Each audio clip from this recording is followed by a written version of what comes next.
राधे राधे भक्तों, आज हम कथा में श्रवण करेंगे ब्रह्मलीन धर्म सम्राट स्वामी करपात्री जी महाराज की कथा। रसराज श्रृंगार रस से समोद्भूत श्री राधा माधव चंद्र। आप कई बार सुन चुके हैं कि जो सच्चिदानंद परब्रह्म है उसका विलास है रस। ब्रह्म का परिणाम तो होता नहीं, लेकिन विलास मान्य है। यह सारा प्रपंच चिद विलास है। परात्पर पर ब्रह्म अखंड सच्चिदानंद का सर्वोत्कृष्ट विलास है रस। रस के कई वेद हैं, उनमें सर्वोत्कृष्ट है श्रृंगार। वहीं अंगी शेषी प्रधान है और सब अंग शेष गौण है। श्रृंगार रस के दो भेद हैं, संयोगात्मक और विप्रयोगात्मक। संयोग को संप्रयोग और वियोग को विप्रयोग भी कहते हैं।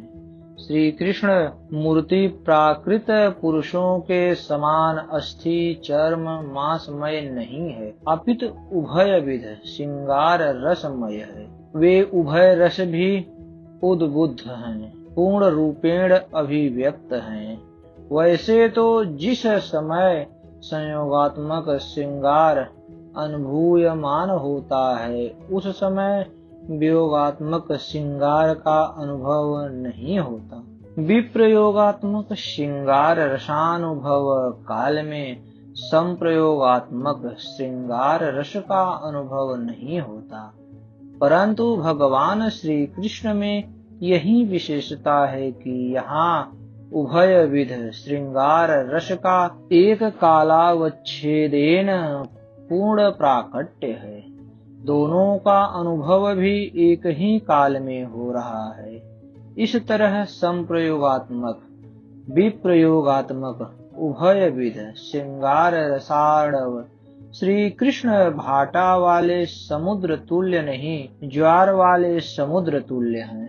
इस तथ्य को यूं समझो कि संप्रयोगात्मक संयोग रूप, विप्रयोगात्मक वियोग रूप उभय विध दोनों प्रकार के श्रृंगार रसार्णव श्रृंगार रस सिंधु से श्री कृष्ण तत्व का प्रादुर्भाव हुआ है। श्री राधा कृष्ण क्या है?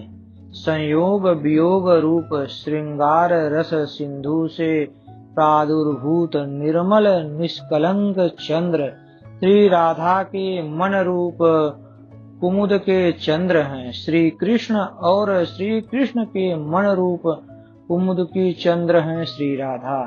अथवा यो समझो श्री वृंदावन धाम एक पूर्णानुराग रस सार सरोवर समुद्भूत सरोज कमल है। सामान्य सरोवर में मिट्टी के पंख से उत्पन्न पंकज में लोकोत्तर आभा प्रभा शोभा शीतलता मधुरता पवित्रता होती है।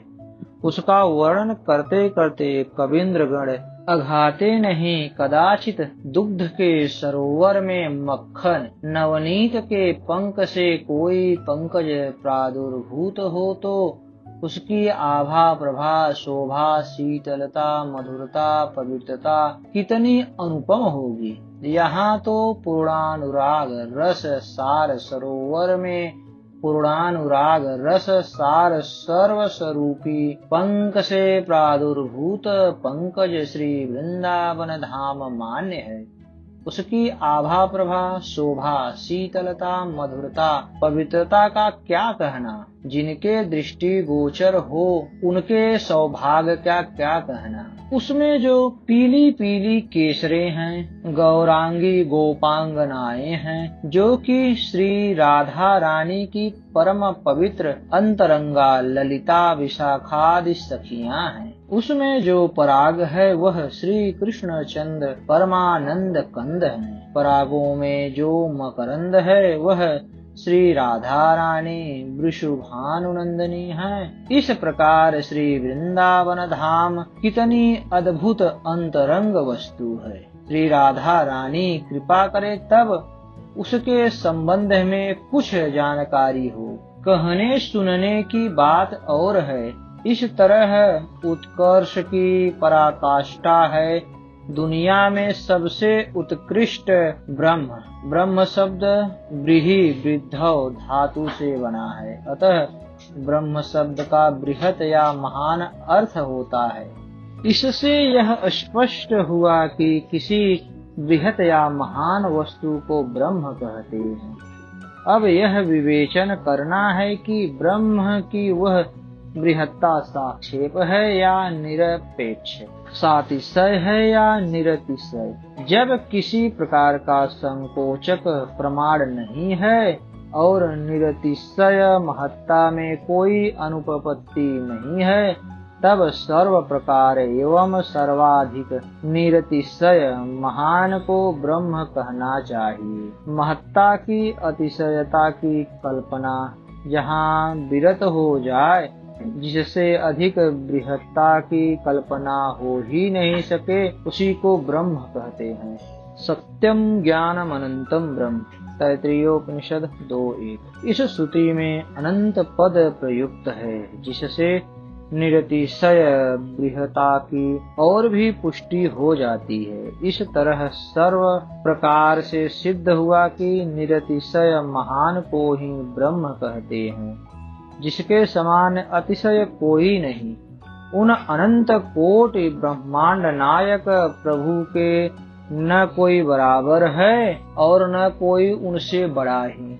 जिसके समान किसी का ऐश्वर्य नहीं है, फिर उनसे अधिक तो हो ही कैसे सकता है। ऐसे ऐश्वर्य से युक्त होकर जो निरंतर ब्रह्म स्वरूप अपने धर्म में विहार करते रहते हैं, उन भगवान श्री कृष्ण को मैं बार बार नमस्कार करता हूँ। उन्हीं प्रभु का सर्वोत्कृष्ट विलास है रस, उसका परम रास है श्री राधा तत्व पूर्णानुराग रस सार सरोवर समुद्भूत रसोजस्थ मकरंद रूपा है श्री राधा उत्कर्ष की पराकाष्ठा।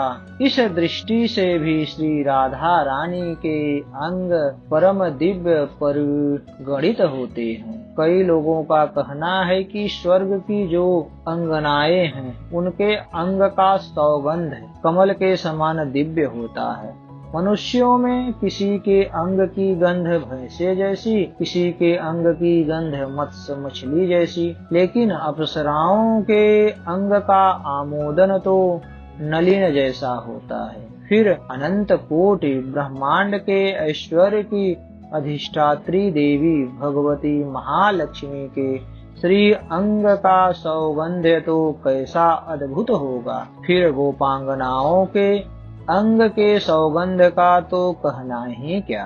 श्री लक्ष्मी जी भी गोपांगनाओं का अंग सौगंध अत्यद्भुत है।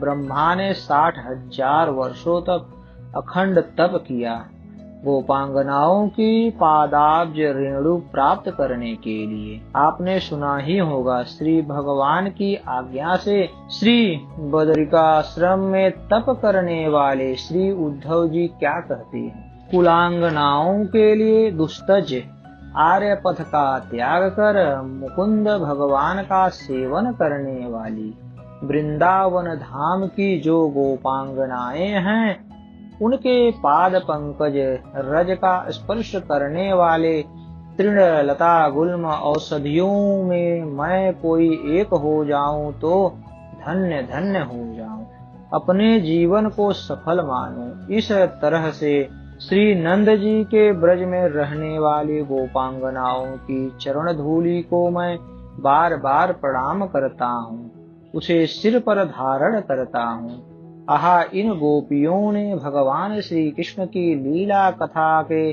संबंध में जो कुछ गान किया है, वह तीनों लोकों को पवित्र कर रहा है और सदा सर्वदा पवित्र करता रहेगा। अनंत ब्रह्मांड की अधिष्ठात्री भगवती लक्ष्मी गोपांगना जनों के पाद पंकज रज का स्पर्श करने के लिए ब्रज आई, बेलवन में विराजमान हुई, तपस्या करने लगी। भीतर तो तब आए जब आज्ञा हो। आई थी गोपांगना जनों के पाद पंकज रस स्पर्श करने के लिए। देखा कि गोपांगनाएं तो श्री कृष्ण की सेवा कर रही हैं। जिन श्री कृष्ण के पाद पंकज रज के लिए गोपांगनाएं लालायित हैं, वे स्वयं श्री राधा रानी के पादार बिंद रज के लिए लालायित हैं। तब उन्होंने श्री लक्ष्मी ने सोचा श्री राधा रानी की आराधना में उनकी श्री कृष्ण सहित गोपांगनाओं की आराधना हो जाएगी। तब से श्री लक्ष्मी जी